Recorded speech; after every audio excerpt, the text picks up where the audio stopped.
Salut tout le monde, j'ai décidé de créer un channel YouTube pour faire un suivi sur une idée que je viens de commencer un nouveau projet. Donc oui, avec le nom du channel, on comprend que c'est un projet sur le jardinage.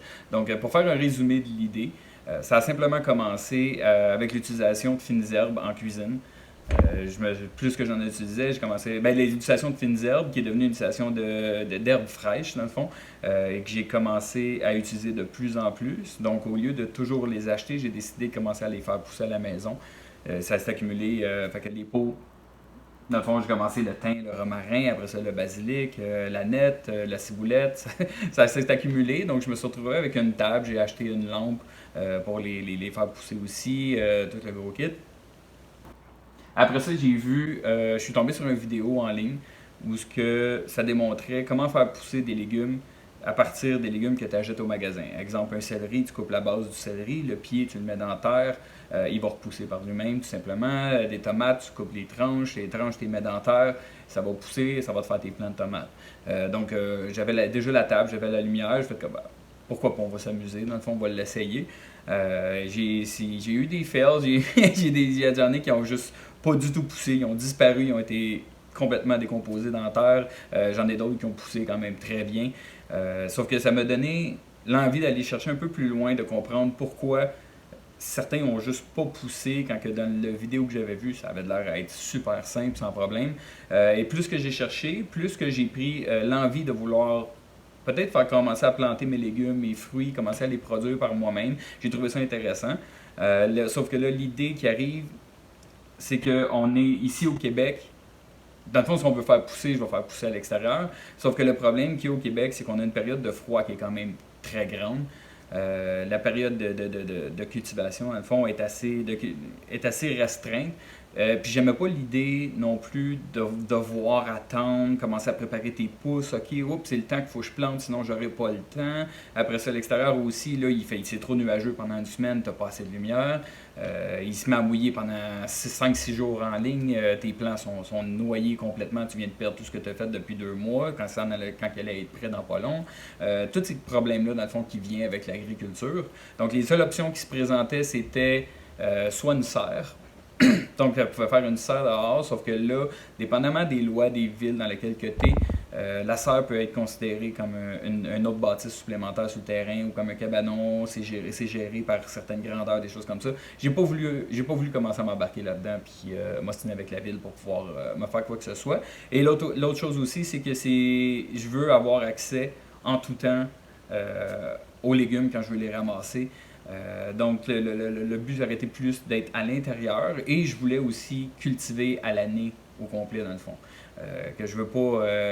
Les tomates, ça commence au mois de mai, puis tu cultives mi de l'été, ainsi de suite. Non, si j'en veux en janvier, je veux en ramasser en janvier. Donc, j'ai commencé à en faire un peu plus à l'intérieur. Le problème, c'est là que j'avais besoin d'espace. C'est là que j'ai eu l'idée de créer des bacs, dans le fond, mais ça me prenait des bacs qui contenaient de la terre, mais avec une bonne quantité de terre. Où ce que je peux planter mes légumes, pouvoir mettre les légumes que je veux, peu importe la sorte, ou presque dans le fond, la quantité de légumes que je veux, faire des rotations dedans selon mes besoins que je vais avoir besoin.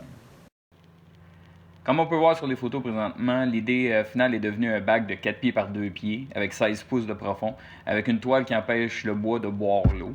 Il y a des trous dans le fond du bac aussi qui permettent l'évacuation du surplus d'eau si jamais j'arrose trop, ce qui permet de garder la terre humide sans qu'elle soit trempée dans le fond, ce qui est ce qui est le best dans le fond pour la majorité des légumes. Une fois que la place a été faite dans la salle, dans le fond, j'ai commencé l'installation de 2 bacs puis j'ai mis la terre.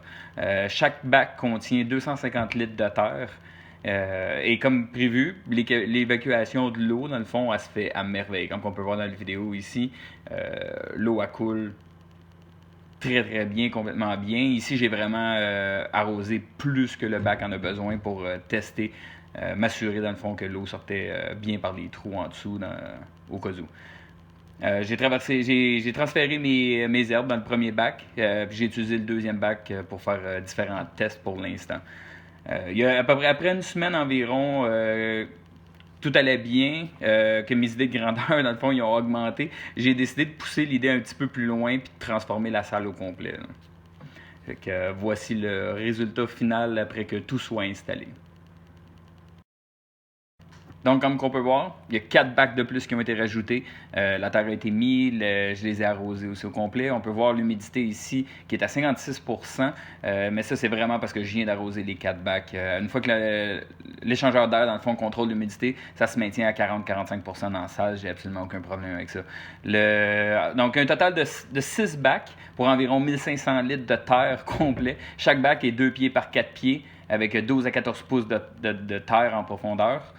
C'est parfait pour faire pousser des légumes en surface avec des grandes racines, tout comme des patates qui demandent à être plantées à 6 pouces en plus des racines.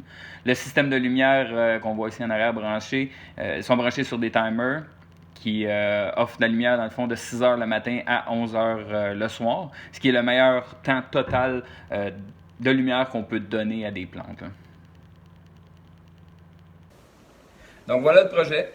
Faire des fruits et légumes directement à la maison et non dans une serre à l'extérieur ou dans un jardin extérieur, mais directement à la maison à l'année longue, qu'on soit en hiver, qu'on soit en été, donc aucune restriction. Pour moi, l'idée de préparer un repas et de simplement aller dans la salle à côté, de prendre un piment ou des haricots et l'utiliser immédiatement dans ce repas me fascine complètement. Si je compare avec les légumes qu'on achète au magasin, qui ils ont des pesticides que tu mets dans le frigidaire 2 jours après qu'on l'ait acheté, sont déjà pourris ou sont déjà rips, ça fait aucune logique pour moi dans le fond. Donc, si vous êtes intéressé à suivre la progression, j'estime être en phase de test pendant 1 à 2 ans.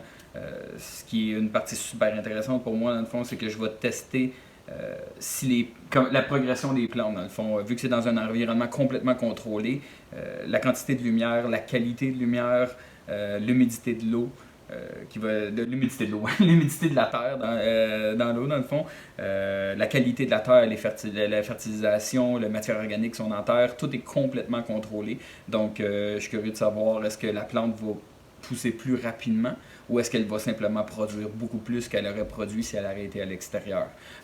Donc, c'est les tests que je dois faire présentement. Chaque légume prend 2 à 3 mois à pousser, donc c'est quand même des tests qui sont relativement longs. Et je dois aussi calculer le temps de cette production-là pour pouvoir savoir des jeunes pousses à quel moment je les commence pour qu'ils soient prêts au moment où c'est de ramasser, dans le fond, de faire le harvesting à la terre et d'avoir déjà des jeunes pousses puis d'avoir sauvé un mois pour faire les rotations. Donc, c'est toutes des choses que je vais voir au courant de l'année, que je vais pouvoir préparer et tester, dans le fond. Donc, je vais faire des vidéos une fois de temps en temps pour montrer la progression, parler de l'information que j'ai appris. Ça fait de faire 1 mois environ que j'ai commencé. La quantité d'informations que j'apprends sur chaque différente plante. Je vais faire des vidéos sur le piment de A à Z. Je vais parler des jeunes pousses, des choses comme ça. Donc, si ça vous intéresse d'avoir de l'information, de simplement suivre la progression, vous allez pouvoir suivre les vidéos. Si jamais ça vous tente cet été de planter dans un jardin, ou si vous voulez même juste, je suis intéressé par un piment, au moins là, vous allez savoir comment ça fonctionne. Vous pouvez le faire dans un pot ou dans un 5 gallons à la maison, il n'y a aucun problème. Dans le fond, là.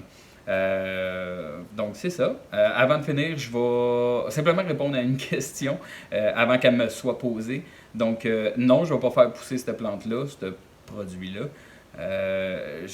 Même si c'est légal présentement au Canada, qu'on a le droit d'une certaine quantité, j'en ai complètement rien à foutre de cette plante-là. J'en ai absolument aucune utilité. De toute façon, YouTube ne permet pas ce genre de choses-là. Donc, ceci dit, merci d'avoir écouté la vidéo et on se revoit bientôt pour les premières plantations.